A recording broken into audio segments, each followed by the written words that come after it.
And I kind of feel bad for, Sporting, that we're not going to talk as much about the game compared to what happened off the pitch, because, of course, Juventus have won their appeal, which means that they're going to jump to third. They're not fully in the clear, we should add, but for the moment, those 15 points have been reinstated to them, which, massively changes the way that things look in Serie A. You've got Paratici's ban being upheld, so that's 30 months long. So we're waiting to hear what Tottenham Hotspur's decision over his future will be. Of course, he's been leading that hunt for the replacement for Antonio Conte, and the same goes for Agnelli and Federico Cherubini as well. Their bans also are upheld, although Pavel Nedved has been cleared. So what that means for his potential future, I doubt a return to Juventus, but potentially he could be back in the footballing game at some point sometime soon. But guys, would you agree, Nigel, that maybe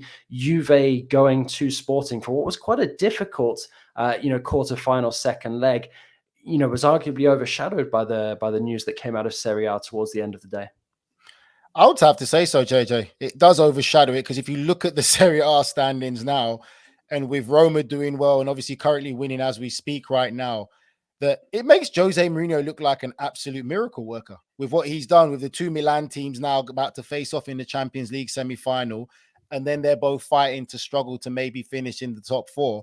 If Roma finish in the top four, I must say, Jose Mourinho's name deserves a lot of credit for what he's done with this Roma side and still keeping them in Europe. But from a Juventus, yeah, it definitely does overshadow the performance today. I think there's a lot going on.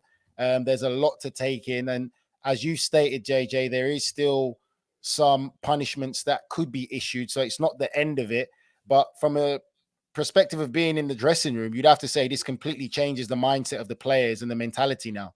It really will breed some confidence in them. Obviously, I would still say that Napoli are going to win Serie A, but it's just absolutely amazing and it's crazy. I just don't think you can get better, as JJ would say, novellas than what we're seeing in Italy, in Spain, and also in France. But we don't have a novella in England, JJ. Don't forget a country here in the U.S. You and I can chat offline about that more in more detail. No one talks about U.S. soccer, Michael. No one talks about U.S. soccer. No, but keeping it on the pitch and touching on what you said, Nige, I thought you touched on all things.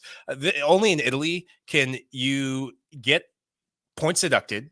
Can you get your entire board just almost excommunicated? Can you get people getting bans, but still get your points back and still be back in the fold? This is Italian soccer. This is what makes calcio. And I'm here for it. On the field, though, Juventus, this is what they do. They manage the moment. You knew it was going to be a difficult game. They weren't as expansive as they were in the first leg, and they got that first goal. The first goal in this tie was going to be massive. We've seen from Sporting Lisbon in European competition, whether it be in the Champions League or Europa League, when they get that first goal at home, they are just a juggernaut of a team. They're punched above their weight throughout the season. And that front three, Marcus Edwards, he's been just amazing for them. He was one of their leading goal scorers in the Champions League. I wouldn't be surprised if teams come form in the summer. Tottenham Hotspurs, he was one of your own. You had him, you didn't love him, and now he's plying his trade in Portugal. Looking at the body of work in total, still the banner is flying high for Italian soccer and Portuguese soccer. The quarterfinals, all teams out in the knockout stages. A big bummer, because I was really hoping that between Porto, Benfica, and now Sporting Lisbon, one of them would do the business. But I think Juve were deserved winners. Well, I'm going to put this question to you guys. Do we think that Allegri perhaps deserves a bit more credit for the way that he's managed to steer this Juve ship through a period of uncertainty, managed to keep them racking up the points in Serie A so that they can jump into this, quite impressive position now, all things considered, and also guide them to a Europa League semi-final when their Champions League campaign was absolutely catastrophic at one point. It looked like they might even drop out of Europe entirely. I mean, Nigel, do you think we deserve to maybe give Allegri a little bit of credit, even if we do recognize that he's, perhaps still a little bit outdated at times? You've got to give him credit, because the reality of it is, when a manager's in those type of difficult situations, it is so hard to be a manager. There's a lot you have to deal with. And let's not act like Juventus doesn't have some huge egos in the dressing room. It takes a strong manager, a strong character to be able to handle those situations when everything's against you. And I think also you got to give credit to Juventus, but it's whether you give credit to Juventus, JJ, or whether during this period they were restricted in being able to sack Allegri because of financial reasons and maybe because of the payout. So they had no option but to stick with him. But I tell you what, give credit to the Juventus fans because they stuck with him and believed in the manager.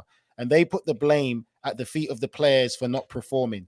So at the end of the day, I do give credit to Allegri because he did turn the ship around, because Juventus, for me, looked an absolute shambolic side of themselves of wearing that shirt and representing that club. And he still managed to stay on that ship, guide them the right way, and grinding out results. And obviously now with the point being deduction being overturned, you look at them qualifying for Champions League again next year, which is the minimum expectancy of a club like Juventus.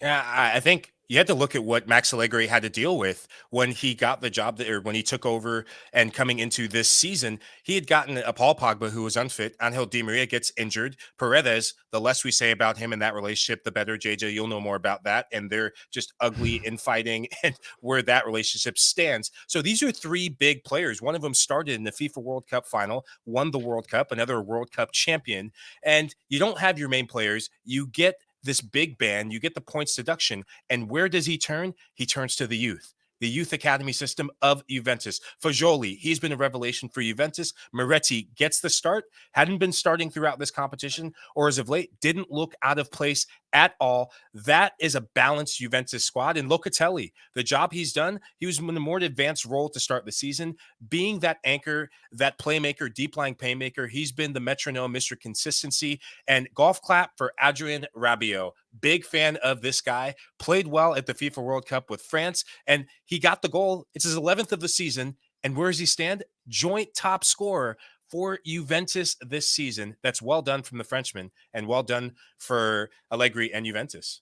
JJ, Michael's just giving Rabiot the kiss of death. Whenever Michael backs a player, be afraid, mate. So Rabiot's gone for the season. Well, it's to be honest, it's funny that you say that because I was about to turn it around to Mike, because obviously Rabiot came close to joining United last summer. Didn't happen. Now he's suddenly a free agent and he's in this kind of form. Mike Lahoud, what are you saying? Adrien Rabiot to Old Trafford? I mean, I would love to see Rabiot's mum and Ten Hag going at it over his contractual bonuses. Well, this was go on, Nige. Javier would avoid Manchester United like the plague. That's what he would do. He'd avoid them like the plague after he sees the highlights from tonight's game.